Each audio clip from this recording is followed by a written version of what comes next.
Hey everybody, Who's Your Jedi here with another review for you. This time I'm talking about episode 19 of season 2 of Ultimate Spider-Man called The Parent Trap. Now, first of all, the first thing that I noticed about this episode is, of course, the title.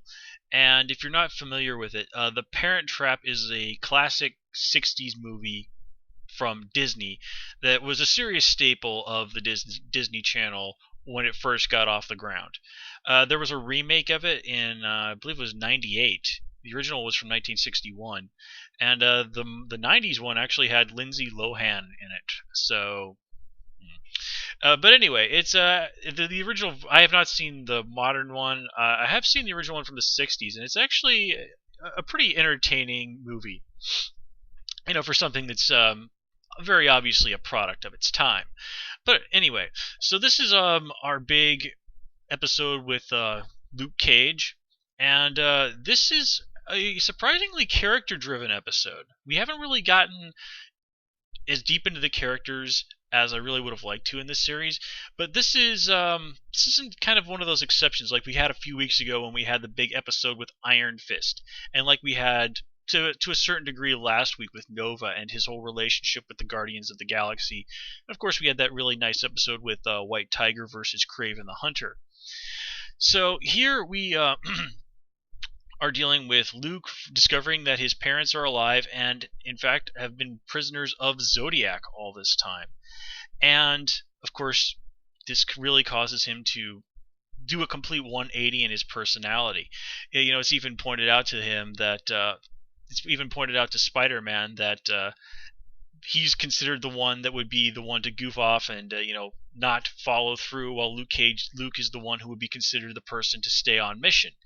And here, as I said, it completely flips. As soon as he thinks that he sees his parents, Luke is basically just pushes the whole find the Scorpio Key thing off on Peter, and is just really heading on to find his parents. He kind of throws out a little lip service to, yeah. You find the key, I'll take care of this. But still, and I like that Peter even kind of raises the point. It's like, look, we should get the hold of the Scorpio Key, and then all of the SHIELD agents can, deal with this thing with your parents. And of course, he's being perfectly reasonable here, but Luke doesn't want to hear it. And I like that. I like that we really are seeing Spidey being the reasonable person, and one of the amazing friends being, the hot-headed idiot who won't listen. Wait a minute. The amazing friends very rarely listen to Spider-Man. What am I saying?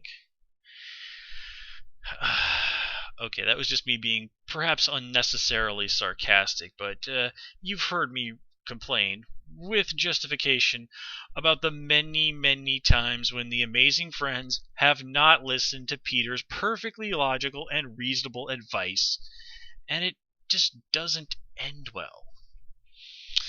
And again, of course, Peter doesn't always listen to Coulson and Nick Fury's perfectly good advice, so yeah.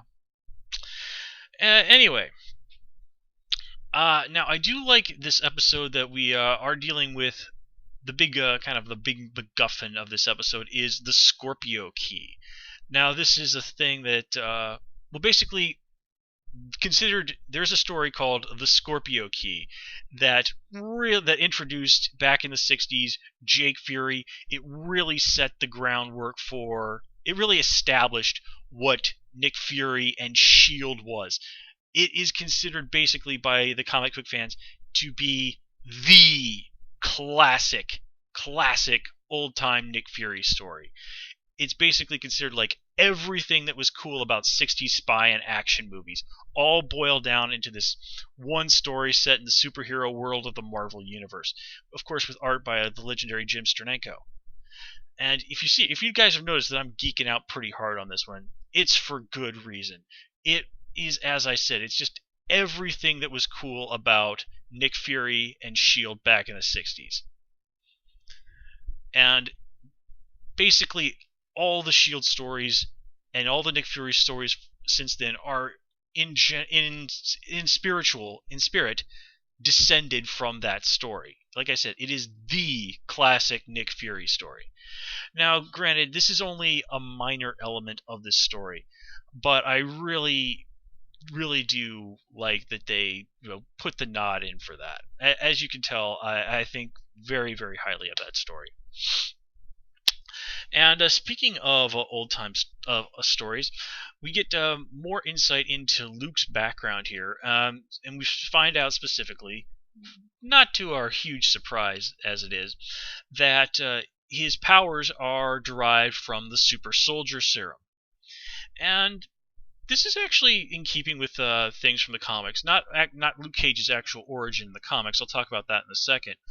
But this is in keeping with how in the Ultimate Universe, for example, the Hulk's powers came from them trying to recreate the super soldier serum.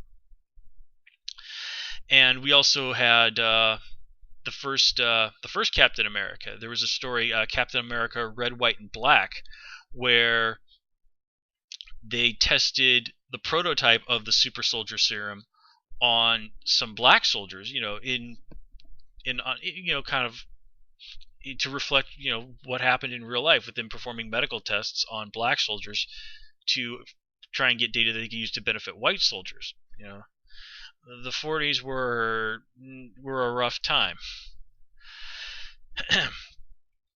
Now, personally, I like this.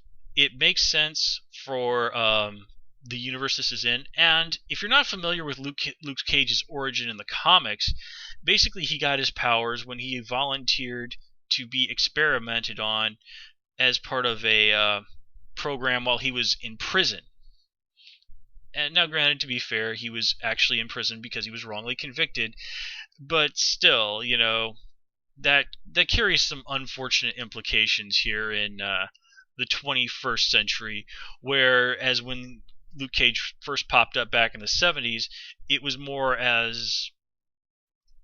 really more of an example of the injustice at the time that was really being directed at a lot of black guys. And I mean, I've read his actual origin in the comics, and it really is a very good story. But just doing it like that on Ultimate Spider-Man would make absolutely no sense. And here we get a much more, straight up origin. I guess you could say a more traditional origin for Luke here. Here it's like you do this thing that gives you superpowers so that you can save your life. It actually reminds me a little bit about the origin of Swamp Thing, oddly enough. But well, there's a lot to be said about the origin of Swamp Thing, but that's neither here nor there. We get yet another really nice nod to Star Wars, and I love how Spider-Man even says, after he talks about Luke's parents going over the dark side, he's like, "Come on, you knew it happened," and he's right. I knew as soon as he said that we were going to get some kind of full-on Star Wars joke. But then again, I'm not going to complain. I mean, comparing Doctor Doom to the Emperor, yeah, that fits and would actually be a hell of a cool fight. Especially if you've seen how the Emperor can be in the Force Unleashed games. Or at least the first one, anyway. Anyway, so at the end of this episode, we see a little bit of a glowy thing going on with Luke's eyes. Seems to be a rather ominous situation there. And there's at least one story in the comics where the super soldier serum started to break down in Captain America's body, and he ended up needing a blood transfusion from the Red Skull, who had also received a variation of the super soldier serum, in order to save his life. So, wouldn't it be interesting if they had to do that sort of thing with Luke and Zodiac now? I mean, that's of course entirely speculation on my part, but it's an idea that popped into my head. So again, and one other thing that I wanted to say, I really, really enjoyed the action in this series, especially like watching SHIELD fight the Zodiac. To me, that sort of feels like what the old G.I. Joe cartoon that I watched when I was a kid back in the 80s, what that should have been like. Now, I know they've done some modern G.I. Joe cartoons that are apparently more in keeping with what we've seen here, but I've just really never got into them. I I'm just too wedded to the version of G.I. Joe that I saw as a kid. But anyway, that's neither really here nor there. As I said, ultimately, this is another pretty darn good episode. We get some genuine characterization. We get nods to some classic storylines. We get, a real change in the status quo. Luke is now the one member of the Amazing Friends who full on has his parents. And you have to wonder, well, what is this going to mean for the dynamic? And are we going to start delving in more into what's going on with the Amazing Friends, the other Amazing Friends and their families? Because even though we know more about what's going on there with them, there's still a lot of details that just haven't been revealed. And of course, that's great storytelling fodder. Anyway, folks, that's all I have for you this time. As always, please comment, rate, and subscribe, and of course you can follow me on Twitter at Who's Your Jedi. Till next time, take care and have a good one.